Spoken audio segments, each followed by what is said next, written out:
Dollar question है हर video पे वो। कम अज़ कम मुख्तलिफ जो सोशल मीडिया के सोर्सेज हैं उससे मुझे कोई 1500 से 1600 में मैसेज पढ़ रहा था कि मुझे रिसीव हुए हैं कि भाई आप सिर्फ ये बताएं कि आप वर्ल्ड कप छोड़कर क्यों चले गए। तो इंडिया को इस वक्त अगर वर्ल्ड कप में कोई मुश्किल दे सकता है वो फाइनल में साउथ अफ्रीका दे सकता है। वो ज़रा दोनों टीमें थोड़ी सी बराबर हैं। हेलो दोस्तों, अब्बास सब्बिर अली भारत से लौटकर अपने मुल्क पाकिस्तान पहुंच गया। पाक पत्रकार अब्बास सब्बिर अली के साथ क्रिकेट वर्ल्ड कप लेकर गुफ्तगू कर रहा है जुबैर अली रिजवान गुलजार। भारतीय क्रिकेट स्टेडियम भारत के रहने वालों अब्बास सब्बिर के साथ कैसे पेश आया उसके बारे में गुफ्तगू कर रहा है। भारतीय रोड इंफ्रास्ट्रक्चर, भारतीय रेलवे, भारतीय स्टेडियम, भारतीय क्रिकेट के बारे में, भारतीय प्लेयर के बारे में, भारतीय जे बोर्ड क्रिकेट बोर्ड बीसीसीआई उसके बारे में, आईपीएल के बारे में, किस हिसाब से भारतीयों को दिलो दिमाग में क्रिकेट बसता है उसके बारे में गुफ्तगू कर रहा है अब्बास सब्बिर अली। दोस्तों चलिए पहले वीडियो देखते हैं और जानते हैं भारत की क्रिकेट वर्ल्ड कप के बारे में, भारत के स्टेडियम के बारे में क्या क्या बोल रहा है।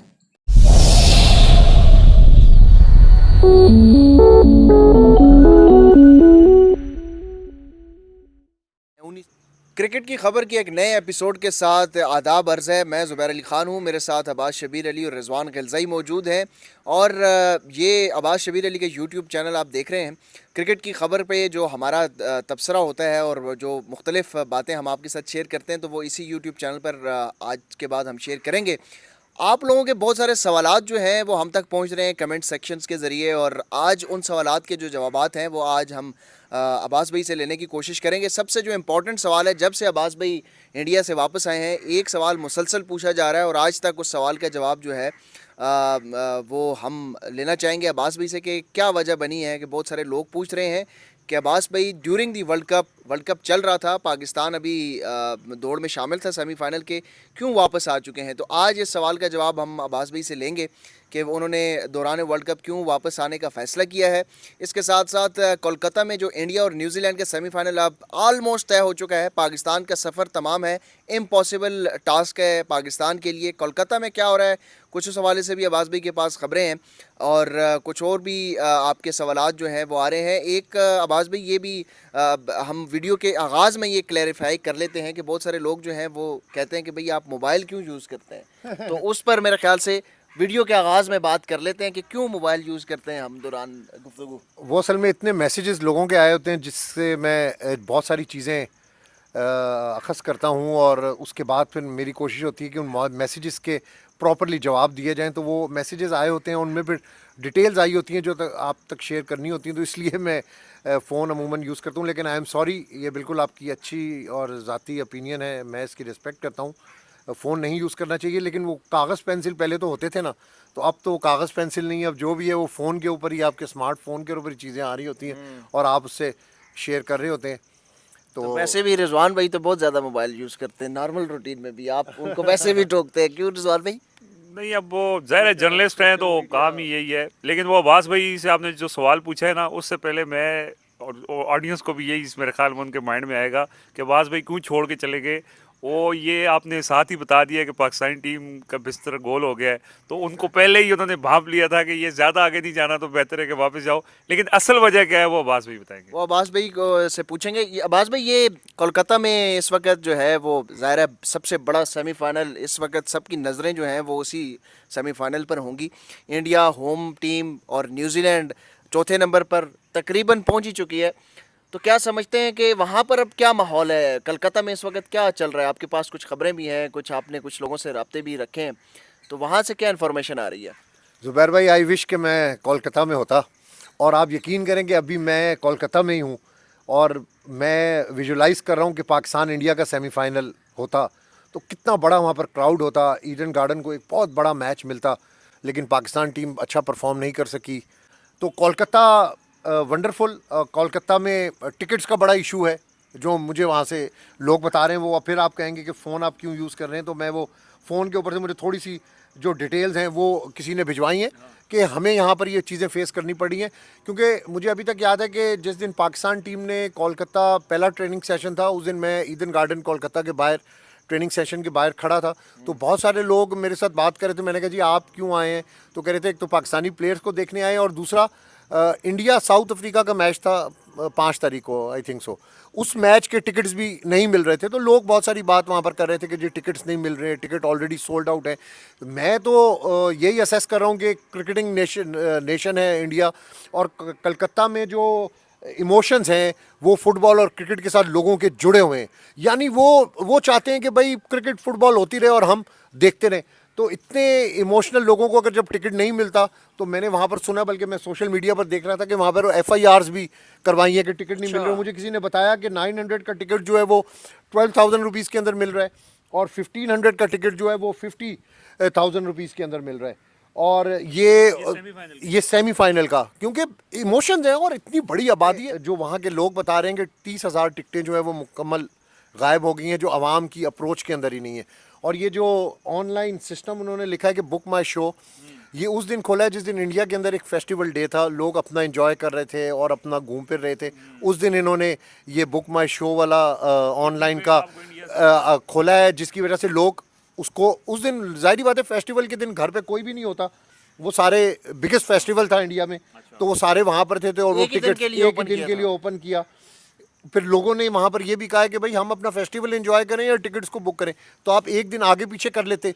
तो लोग इसको किसी और एंगल से ले रहे हैं कि भाई लोगों को टिकट नहीं मिल सका इजीली, पहले बुक करके। और वाकई यार क्रेज़ इतना है क्रिकेट का, आपको मैंने टिकट्स के रेट बताया कि कितने महंगे महंगे टिकट्स मिल रहे हैं। 900 रुपए वाला टिकट अच्छा, 12,000 एक और बात लोग ले भी रहे हैं। बहुत सारे लोगों की जिनकी ईडन गार्डन की मेंबरशिप है ना, वो बड़ी महंगी मेंबरशिप है, उनको भी टिकट्स नहीं मिले।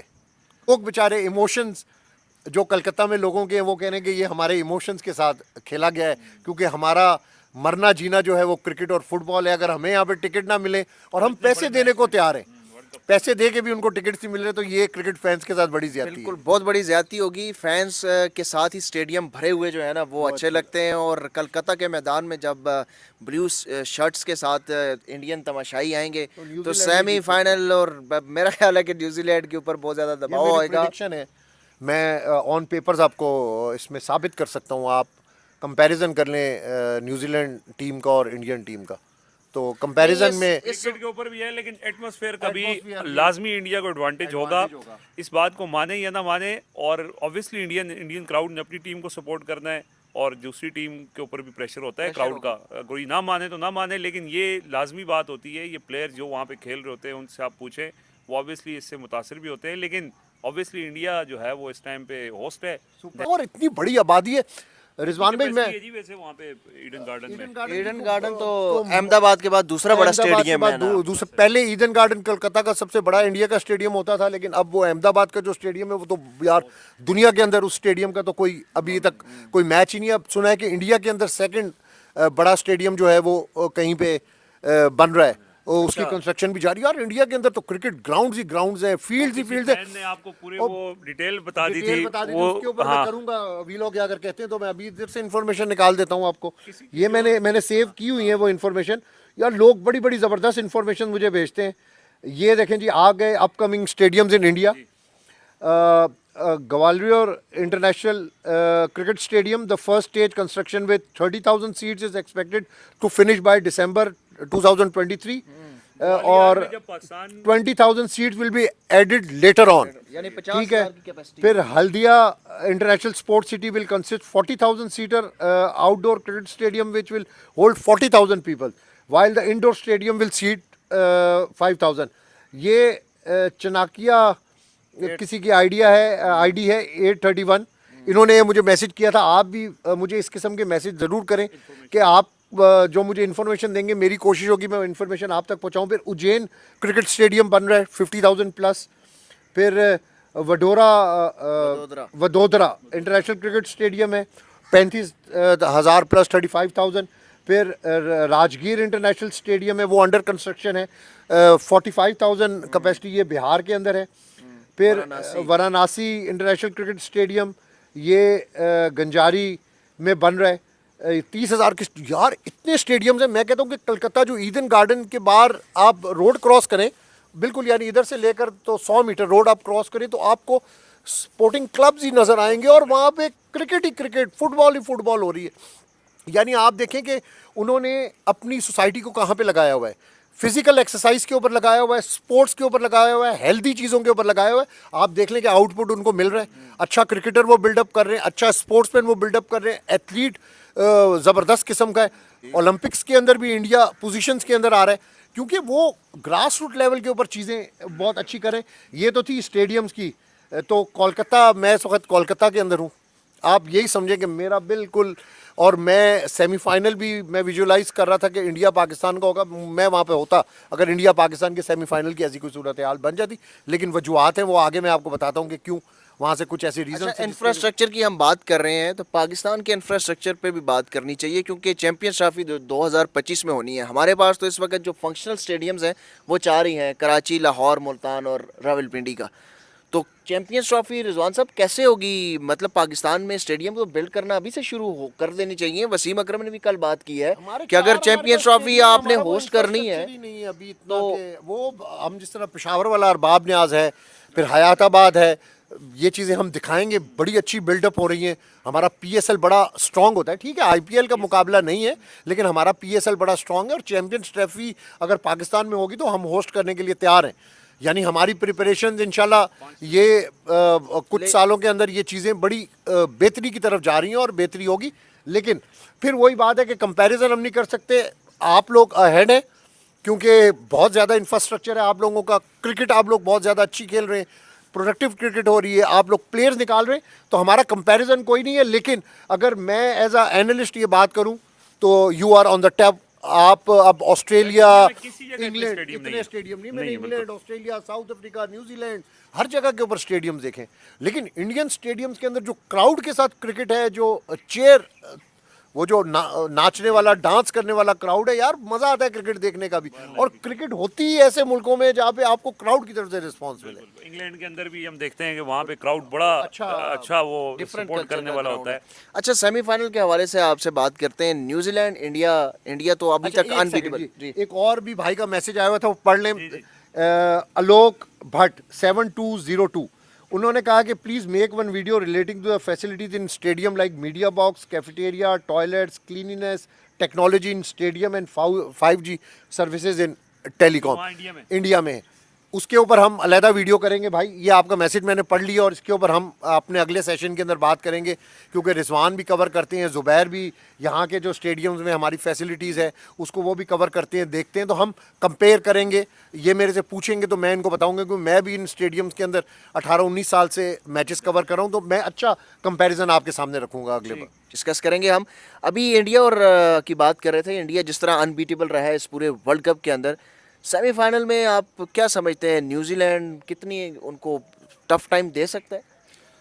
देखें, मैं ये तो पहले तो ये एक स्कोर बोर्ड है, पाकिस्तानी फैंस हैं वो, अब मैच तो उनको पता है कि मुश्किल ही बनता जा रहा है, लेकिन वो स्कोर बोर्ड्स बना रहे हैं कि क्या इक्वेशन होगी। तो वो एक स्कोर बोर्ड बिल्कुल आईसीसी के प्लेटफॉर्म पे मैं वो स्क्रीन के ऊपर हम शेयर भी कर देंगे। पाकिस्तान ने पहले खेलते हुए 550 रन बनाए और सिर्फ एक आउट हुआ है, और इंग्लैंड जो है वो 175 पे ऑल आउट हो गए। फ़खर जमान ने 275 रन बनाए, बाबर आजम ने 200 रन बनाए और शाहीन अफरीदी ने 25 रन दे के 5 विकेटें ली और पाकिस्तान 375 रन से जीत चुका है और फिर इंडिया के अगेंस्ट फाइनल खेलेगा। ये मैं स्क्रीन में दिखा भी देंगे। तो अभी मेरे ख्याल में कि पाकिस्तान के चांसेस ख़त्म हो गए, हम सिर्फ स्कोर बोर्ड देख के खुश हो सकते हैं। जहाँ तक इंडिया न्यूजीलैंड का फाइनल है, बिल्कुल वन साइडेड लग रहा है जी। कोई सेमीफाइनल का जो ये है एक्सपेक्टेड है, वन साइडेड इस वजह से है क्योंकि इंडियन टीम्स जिस तरह से 9 मैचेस ऑल आउट, और उसमें उन्होंने किसी एक मैच में भी दूसरी टीम उनके ऊपर हावी होती नज़र नहीं आई, बिल्कुल वन साइडेड मुकाबले रहे हैं। उसका ऑलरेडी उनके ऊपर कॉन्फिडेंस भी होगा। न्यूजीलैंड को उन्होंने पूल मैच में भी बड़ी जिस तरह से हराया था, और साथ साथ न्यूजीलैंड ने ठीक है यहाँ तक वो पहुँचे हैं, लेकिन पिछले पहले 4 मैचेस जीत के उसके बाद जिस तरह से वो 4 मैचेस में हारे हैं उससे वो डाउन भी फील कर रहे हैं। तो एक्सपेक्ट ये किया जा रहा है कि ये भी वन साइडेड का टाइप का मुकाबला होगा। असल जो सेमीफाइनल जो इंटरेस्टिंग होगा वो साउथ अफ्रीका और ऑस्ट्रेलिया का होगा, और फिर फाइनल जो होगा वो ऑब्वियसली के लग ही रहा है कि इंडिया फाइनल पहुंच जाएगा और फाइनल में फिर जो है वो मेरा असल ख्याल है कि मुकाबला अगर होगा। साउथ अफ्रीका पहुंच गया उधर से तो फिर इंडिया साउथ अफ्रीका का फाइनल बेहतर होगा। इंडिया को इस वक्त अगर वर्ल्ड कप में कोई मुश्किल दे सकता है वो फाइनल में साउथ अफ्रीका दे सकता है। वो ज़रा दोनों टीमें थोड़ी सी बराबर हैं, 19-20 का उन दोनों में लेकिन फ़र्क साउथ है। अफ्रीका का जो हाल इंडिया ने किया हाँ वो किया है, पूल मैच के अंदर, लेकिन मैं फाइनल अगर आपको बेहतर देखना है, क्योंकि ऑस्ट्रेलिया का जो हाल किया वो भी हमने मेरी देख नज़र लिया में है, जो न्यूजीलैंड ने टीम भी अच्छी खेल रही है ना टूर्नामेंट में, उसका ही राइट था सेमीफाइनल खेलने का, और जो टीम टॉप की है उसी का राइट है कि वो फाइनल जीते, और टीमें मेंटली तौर पर वहाँ पर बहुत तैयार हैं। वो आपने मेरे से क्वेश्चन किया था हाँ, कि वो मैं मैं वापस उसी क्यों तरफ आया। आ रहा हूँ। वो कि मिलियन वो डॉलर क्वेश्चन है हर वीडियो पे वो। कम अज़ कम मुख्तलिफ जो सोशल मीडिया के सोर्सेज हैं उससे मुझे कोई 1500 से 1600 में मैसेज पढ़ रहा था कि मुझे रिसीव हुए हैं कि भाई आप सिर्फ ये बताएं कि आप वर्ल्ड कप छोड़कर क्यों चले गए, आज आपने बता वर्ल्ड दें, कप में, आज- मैंने एक ही मैच मिस किया है। और सबसे पहली बात कि मुझे समझ आ गई थी कि पाकिस्तान टीम में जान अब नहीं है, क्योंकि मैं कोलकाता भी रह लिया था, मैंने बेंगलोर भी रह लिया था, तो दोबारा से रेपिटेशन हो रही थी, दोनों टीमों के मैचेस वहाँ पर थे, और मेरे कुछ डोमेस्टिक रीजंस भी थे जिसकी वजह से मैं यहाँ पर आ गया। मैंने आगे भी ट्रैवल करना है किसी मुल्क में। कंट्रोवर्सी तो नहीं थी कोई ना? कंट्रोवर्सी नहीं थी, इतना लोगों का वहाँ पर प्यार था कि आप इस प्यार को छोड़कर आना आपके लिए बड़ा मुश्किल होते हैं, और ये मेरे लिए बहुत मुश्किल फ़ैसला था कि मैं वापस चला जाऊँ, क्योंकि मैं डिसहार्ट हो गया था पाकिस्तान टीम की परफॉर्मेंस से। इफ़ एंड बट्स के ऊपर मुझे अंदाज़ा हो गया था कि टीम क्वालिफाई नहीं कर सकेगी, लेकिन किसी किस्म की कोई नेगेटिव बात नहीं थी, बहुत पॉजिटिव बात थी। मैं बड़े आराम से मैंने ट्रेन के अंदर ट्रैवल किया है, मैंने वो कमाल की मेरी वो मेमोरीज़ थी, वो जर्नी भी, वो मैंने वीडियोस भी अपलोड की हुई हैं, और मैं बिल्कुल पाकिस्तान तक आया हूँ, वाघा बॉर्डर क्रॉस किया। ट्रेन का सफर कितनी ड्यूरेशन का था जी? मेरा ट्रेन का सफ़र था जी कोई 36 आवर्स। और कितनी स्टेट्स में से गुजरी? 4 स्टेट्स के अंदर से वो ट्रेन गुजरी है, और जिस स्टेट को मैंने देखा है वो बहुत खूबसूरत थी। जिस तरह हमारे पंजाब में आप ट्रेन में आप कराची जाएं तो आपको हर तरफ हरियाली हरियाली, दूर दूर तक फील्ड नज़र आएंगी, तो इंडिया के अंदर भी उसी तरह ही था। ट्रेन के अंदर भी मुझे बहुत अच्छे लोग मिल गए थे, बहुत अच्छी फैमिलीज़ मिल गई थी, बड़ा मज़ा आया, मुझे सफ़र का पता ही नहीं चला। और ट्रेन इंडिया की जो है वो बहुत अच्छी हैं, स्पीड भी बहुत अच्छी, और पूरा एक उनका वो ऐप है, इस स्टेशन के ऊपर कितने बजे पहुंचेगी, इस स्टेशन के ऊपर लेट कोई तो पाकिस्तान में, क्योंकि ट्रेनें बहुत लेट होती हैं। मुझे रात को किसी ने बताया कि हम 1 घंटा पहले पहुंच गए हैं यहाँ पे। वो जो उनका मैप था, जो उनकी ऐप है, उससे पता लगा कि हम तो आधा घंटा पौना घंटा एक स्टेशन पे पहले पहुंचे हैं, फिर अगली जो स्टेशन है उसमें 15 मिनट और हम जल्दी उस स्टेशन के ऊपर पहुंच गए। और सफ़र भी बहुत अच्छा था, बड़ा अच्छा खाना पीना था, साफ़ सुथरी ट्रेन्स थी, बड़ा इन्जॉय किया, तो किसी किस्म की कोई कंट्रोवर्सी नहीं थी। आप बिल्कुल इजीली, वो क्या एक्सपीरियंस था वो आपने हमें भी नहीं बताया। ज़बरदस्त जी। मैं वहाँ से अमृतसर उतरा, अमृतसर से मैं वाघा बॉर्डर पे आया, वाघा बॉर्डर पे एग्ज़िट हुआ, और उधर से जो रूटीन थी वहाँ पे कस्टम पहले हो जाता है, तो कस्टम हो गया, और उधर से हम सामान लेकर यहाँ पे वाघा बॉर्डर की तरफ आए। यहाँ पे हमारे इमिग्रेशन वाले थे, उनका भी बड़ा अच्छा, इंडियंस बहुत सारे आ रहे थे, मैंने उनका एटीट्यूड देखा कि बहुत ज़बरदस्त एटीट्यूड था, बाकायदा वो अच्छे तरीके से उनको एंटरटेन कर रहे थे, क्योंकि जब मैं बॉर्डर क्रॉस कर रहा था तो इंडिया से भी लोग, इंडियन नेशनल जो है वो पाकिस्तान आ रहे थे, आते हैं लोग यहाँ पे? फैमिली विजिट के ऊपर आ रहे थे। कराची के अंदर किसी के रिलेटिव्स थे, फैमिली रही बहन थी किसी की बेटी थी, तो इस तरह लोग, regime मतलब इजी है, लोग आते जाते मुश्किल होता है थोड़ा सा, वीज़ा बड़ा टाइम लगता है। इंडिया में तो फिर भी कहते हैं कि दिल्ली के अंदर वीज़ा जल्दी मिल जाता है, लेकिन यहाँ पे वीज़ा आपको पता है कि बहुत सारे जर्नलिस्टों के वीज़े भी नहीं मिले, और यहाँ पर वीज़ा थोड़ा सा मुश्किल किया हुआ है कि ये जो है। अच्छा अब्बास भाई, हमने ये भी तो मैं कंप्लीट कर लूँ कि किसी किस्म की कोई कंट्रोवर्सी नहीं है जी, अपनी मर्ज़ी से मैं वापस आया हूँ, आपकी मोहब्बतें लेकर आया हूँ, और ऐसी मोहब्बतें लेकर आए हूँ, और ऐसी यादें लेकर आए हूँ, और ऐसी मुलाकातें मेरी वहाँ पर हुई हैं, और अभी भी मेरे साथ जिन लोगों के राब्ते हो रहे हैं, जो मेरे साथ बात करना चाह रहे हैं इस प्लेटफॉर्म से, बहुत ज़बरदस्त, बहुत अप्रिशिएट कर रहे हैं मुझे, अच्छी एडवाइस मुझे दे रहे हैं, मुझे अच्छी चीज़ें बता रहे हैं कि आप अपनी वीडियोस के अंदर करें, जिस तरह आज ये स्टेडियम की हमने की है, और भी बहुत सारी चीज़ें हमारी है। तो ये हमारे लिए लोग जो हैं ये ब्लेसिंग है। मैं समझता हूँ कि ये जो एक इंटैक्ट हुआ है, इंटरेक्शन लोगों के साथ हुआ है, ये मेरे लिए, आपके लिए, हमारे सब के लिए एक ब्लेसिंग है, क्योंकि क्रिकेट नॉलेज इन लोगों की बहुत ज़्यादा है। आगे आईपीएल होना है, हमने अब आईपीएल के ऊपर बात करनी है, इंडियन क्रिकेट के ऊपर, पाकिस्तान क्रिकेट के ऊपर, तो ये लोग हमारे लिए बहुत हेल्पफुल होंगे। ये हमें कमेंट्स के अंदर बहुत सारे चीज़ें भेजेंगे, हम उसके ऊपर अलहदा वीडियोस कर सकते हैं।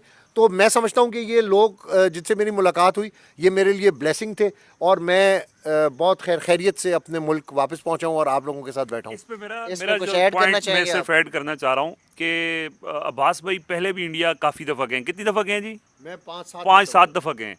अच्छा, फ़र्क क्या है? फ़र्क ये है कि इस दफ़ा ये जो मोबाइल फ़ोन अब एडवांस हो गए, स्मार्टफ़ोन आ गए हैं, टेक्नोलॉजी एडवांस हो गई है, इनको मौका मिला है कि इन्होंने वो सारी चीज़ें जो वहाँ पे अपने एक्सपीरियंसेस थे वो रिकॉर्ड भी किए, उसको लोगों को भी दिखाया, और अब वो सिलसिला चलता आ रहा और है। ये अब ये रिजवान भाई का शुक्रिया अदा करें आप लोग कमेंट्स में कि मैं जब यहाँ से जा रहा था तो मैं सोशल मीडिया पर, ये मुझे काफ़ी देर से कहते थे कि आप बाहर ट्रैवल करते हैं, उस मुल्क जाते हैं, उस मुल्क जाते हैं, कोई वीडियोस बना लिया करें। मैं बनाता था, 2 दिन तीसरे दिन नहीं बनाता था। इन्होंने मुझे कहा था कि भाई आपने इस इवेंट को पूरा यूटिलाइज करना है, टीवी के ऊपर भी रिपोर्टिंग करनी है और सोशल मीडिया के ऊपर भी आपने करना है। और मैंने इनके कहने के ऊपर ये सोशल मीडिया के ऊपर वीडियोस डालनी शुरू की, और मुझे पता चला कि आप लोगों की जो मोहब्बत थी और जो रिस्पॉन्स मुझे मिला उससे मेरे हौसले में और इजाफा हुआ। एक वीडियो पर मैंने आप लोगों का रिएक्शन देखा तो मैंने और वीडियो बनानी शुरू कर दी। मैंने कहा यार पॉजिटिव चीज़ दुनिया को दिखानी चाहिए, जो चीज़ पॉजिटिव है, और मैंने वही किया जो मुझे नज़र आया, जो चीज़ रुकावट पॉजिटिव। आपको कोई- किसी किस्म की कोई रुकावट नहीं जी, किसी किस्म की कोई रुकावट नहीं, बल्कि मैं तो जिससे बात करता था वो खुल के बात करते थे, अच्छा बात करते थे, मुझे अप्रिशिएट करते थे। बीइंग अ जर्नलिस्ट मुझे कहते थे कि यार you are doing good job. फिर लोग मेरा पुराना प्रोफाइल भी देख रहे थे, मुझे बहुत सारे लोगों ने पिछले 7-8 साल की जो और रिपोर्टिंग्स हैं उनकी तस्वीरें भी भेजना शुरू कर दी। तो मैं इस तरह मेरा और ज़्यादा हौसला बढ़ा, मेरा कॉन्फिडेंस बढ़ा, और मैंने ये सब चीज़ें आप तक पहुंचाई। और मेरी कोशिश होगी कि हम मज़ीद सिलसिला इसके जारी ऊपर रहे। ये सिलसिला जारी रखें। मैं दोबारा इंडिया आऊँ, मैं कहीं भी ट्रैवल करूँ तो सारी चीज़ें जो इंडियन सोसाइटी है, जो इंडियन कल्चर है, जहाँ पे पूरी दुनिया में हम लोगों से मिलते हैं, वो भी हम आप तक पहुँचाएँ। बिल्कुल। अब्बास भाई से आप लोगों का वो सवाल जो हर बंदा पूछना चाह रहा था वो हमने आज पूछा है और उन्होंने तफसीली इसका जवाब दिया है। जो इंडिया ट्रैवल इन्होंने इस वर्ल्ड कप के दौरान किया है वो तो आपने देख लिया है, लेकिन अब्बास भाई ने जो माजी में इससे पहले एक सीरीज़ कवर की है पाकिस्तान और इंडिया की, वो भी हमारे पास जो है वो मौजूद है, वो भी हम आपको दिखाएंगे और बताएंगे अब्बास भाई कि कैसे आज के इंडिया में और उस दौर 2012 तकरीबन 11 साल पुराना बेंगलोर क्या था और अब क्या है, वो क्या है। सारी वीडियोस हैं।